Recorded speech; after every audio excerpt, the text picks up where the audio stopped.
keputusan untuk diri kita, tapi keputusan untuk organisasi kita. Dan yang ketiganya, bagaimana kita nak merancang dalam sesuatu perkara yang kita buat itu dalam keadaan kebijaksanaan yang terbaik dan juga cara memberi arahan yang orang kata tidak menimbulkan apa-apa isu kepada orang di bawah kita. Yang keempatnya adalah kita berani bertindak. And sesuatu perkara yang dirancang, kita perlu ada keberanian untuk kita bertindak. Bertindak yang dimaksudkan di sini adalah bertindak selaras dengan keperluan organisasi. Yang kelimanya adalah kebolehan untuk kita mengurus. Jadi untuk mengurus ini kita memerlukan ilmu pengurusan. Jadi dalam core curriculum ini cukup banyak ilmu pengurusan yang perlu kita tahu, yang perlu kita ambil, yang kita cungkil dari pelbagai pihak. Dan sedikit sebanyak ini ialah akan membantu kita dalam kita mengurus kerja-kerja buat kita. Seperti mana awal tadi saya kata, kita juga kena mempunyai sifat integriti yang tinggi dalam kita melaksanakan ini. Yang seterusnya adalah kita kena bersedia, bertanggungjawab dan menerima apa jua tindakan yang kita buat. Dan sebab itu, sebelum sesuatu tindakan itu nak dilaksanakan, perlulah kita bermusyawarah, perlulah kita berfikir dengan teliti apakah tindakan itu wajar atau tidak. Kerana setiap tindakan itu kita yang akan bertanggungjawab ke atasnya. Dan yang paling penting untuk memastikan pengaruh ataupun sesuatu arahan itu dapat diikuti oleh orang bawahan kita, maka keperluan untuk meningkatkan kebolehpercayaan itu perlu wujud.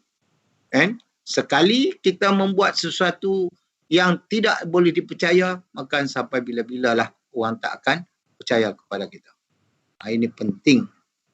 Penting dalam kita memupuk diri kita.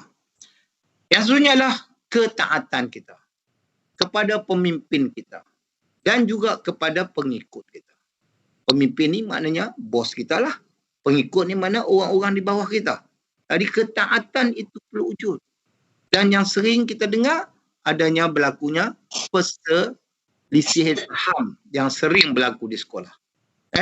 Kita kena ingat, bila kita sebagai ketua, makna pengikut kita akan melihat bagaimana keputusan yang kita buat itu, adakah kita berfikir atas organisasi ataupun kita berfikir atas diri kita. Begitu juga bila kita sebagai orang bawah, adakah kita berfikir bahawa ketua kita membuat keputusan itu berdasarkan yang bagaimana. Jadi ketaatan ini penting. Yang seterusnya adalah kita mestilah sebagai orang yang optimis dan orang yang bersemangat. Kerana kalau kita tidak bersemangat, orang di bawah kita akan lebih lagi tidak bersemangat. Jadi sepanjang masa kita kena tunjuk bahawa kita adalah orang yang sangat teruja dalam apa-apa jua perkara yang berkaitan dengan bidang pengurusan kita. Dan yang akhirnya, kita mestilah sebagai seorang yang sentiasa daya cipta, sentiasa memupuk kreativiti dan sentiasa mewujudkan daya inisiatif dalam mempelbagaikan pengurusan dalam bidang kurikulum yang kita yang kita uruskan ini. Yang kedua, input yang kedua adalah budaya sekolah. Apa dia budaya sekolah? Budaya sekolah ini adalah amalan cara hidup di sekolah. Sama ada di dalam bilik darjah ataupun dalam aktiviti yang di luar bilik darjah.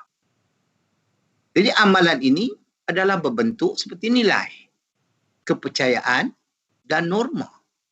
Yang mana perkara-perkara ini perlu dijadikan sebagai amalan, kelaziman oleh warga di dalam organisasi kita. Dan perkara ini perlu dikumpulkan ataupun disepadukan oleh semua warga.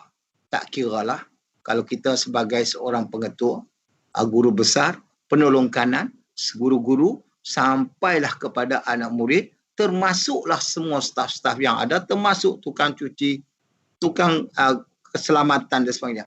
Perlu ada wujudnya satu nilai yang telah ditetapkan untuk sekolah kita. Kerana dengan tiga perkara ini, dengan nilai kepercayaan dan norma ini, ia akan menjadi satu budaya kerja yang cemerlang. Kan? Hadis Nabi pun ada menyebut, sesungguhnya Allah suka apabila seseorang daripada kamu melakukan satu kerja, maka dia melakukannya dengan penuh ketelitian dan dengan sebaik-baiknya. Jadi, kita kena bangunkan perkara ini. Bangunkan nilai, kita kena bangunkan norma, kita kena bangunkan sikap dan etika yang ada di dalam sekolah kita. Dan perkara ini bukan kita buat kerja seorang. Kita perlu bekerja sepasukan dalam organisasi tersebut. Dan yang ketiganya ialah iklim sekolah. Ini tiga perkara utama. Yang pertama tadi, dalam input. Apa dia iklim sekolah? Suasana yang menggambarkan sekolah yang teratur, terkawal, tenang, tertib dan menyediakan satu keadaan yang kondusif kepada proses PDP yang berlaku secara berkesan dan positif. Bila dekat sebut proses PDP, kita kena ingat proses PDP ini tidak hanya di dalam bilik darjah, tetapi proses PDP ini berlaku di dalam semua ruang yang ada di dalam dunia pendidikan. Tak kira lah secara formal ataupun tidak formal. Tambah-tambah, bila kita sebagai pegawai co-curriculum yang menguruskan aktiviti-aktiviti di luar, ada ketikanya PDP itu berlaku secara tidak formal. Yang mana kita ini dianggap sebagai ejen. Kita ni adalah orang yang mengurus atau ejen yang memanusiakan manusia. Itu perkataan yang paling penting. Memanusiakan manusia.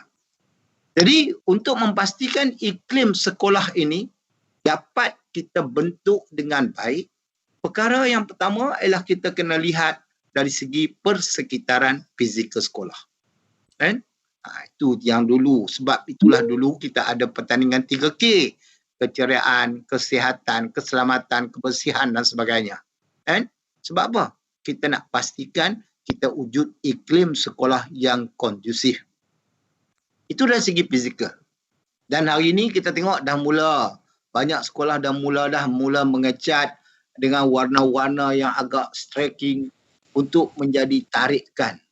Saya tengok, saya lalu di jalan tengok SK Padang Lumat, telah pun tunjuk. Kemudian saya tengok di SK Lampangan Terbang pun juga menunjukkan bentuk fizikal, cat yang menarik, dan saya harap sekolah-sekolah lain juga akan mengambil inisiatif yang begini untuk kita menarik. Bukan kita nak menarik pelajar semata-mata, tapi sebenarnya kita kena tarik masyarakat untuk hadir ke sekolah. Masyarakat. Sebab itulah hari ini kenapa kerajaan mengutamakan diwujudnya PIBKS. Kenapa? Kerana ini peranan ibu bapa masyarakat dalam membangunkan komuniti, khususnya di peringkat sekolah. Bayangkan, sekiranya pandemik ini berterusan sampai bila-bila, pembelajaran berlaku di sekolah sudah tidak dapat dilaksanakan dengan sempurna, hanya berlaku PDPR di rumah. Siapa yang akan membantu kita untuk memastikan anak-anak generasi ini belajar dengan baik? Masyarakat. Masyarakat yang akan membantu kita. Jadi inilah peranan kita untuk membawa masyarakat supaya bersama-sama dengan kita di sekolah untuk membangunkan iklim sekolah. Yang kedua adalah persekitaran sosial dalam sekolah itu sendiri. Budaya hormat menghormati, budaya salam, budaya menghargai, budaya kerjasama, kerja bersepasukan, rasa tanggungjawab kita kepada organisasi kita, perpaduan, kemesraan dan keadilan.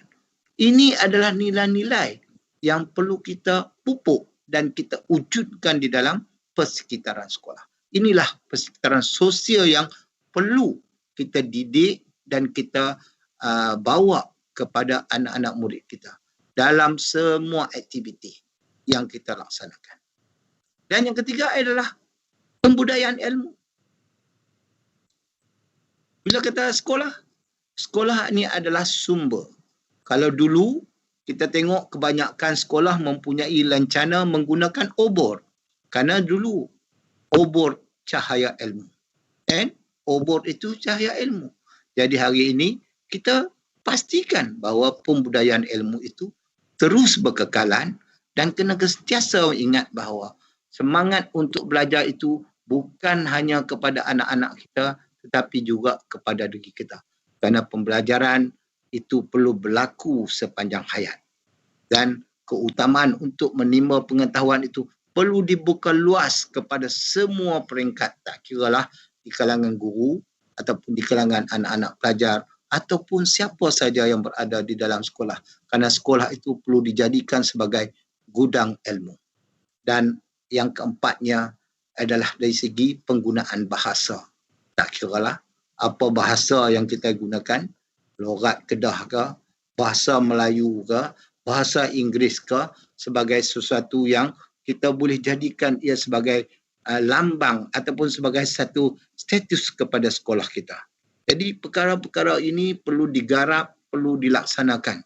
Walaupun hari ini saya bercakap tidak khusus kepada bidang co-curriculum dan sukan, tetapi apa yang saya katakan di sini adalah satu daripada 9 perkara.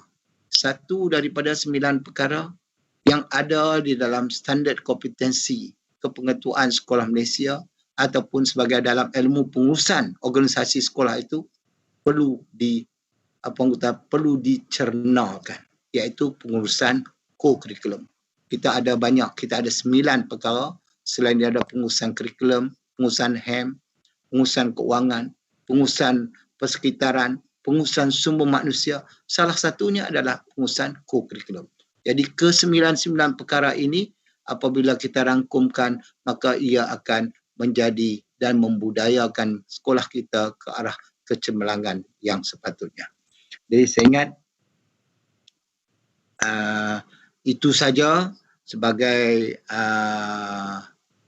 orang kata bicara yang pertama ini untuk tuan-tuan dan puan-puan. Semoga apa yang saya sampaikan pada petang ini akan menjadi satu bahan cetusan untuk kita bekerja secara sinergi yang terbaik di sekolah masing-masing. Jadi saya ingat setakat itu dulu. Sekian. Wabillahi taufiq wal hidayah. Wassalamualaikum warahmatullahi wabarakatuh. Waalaikumsalam warahmatullahi wabarakatuh. Waalaikumsalam warahmatullahi wabarakatuh.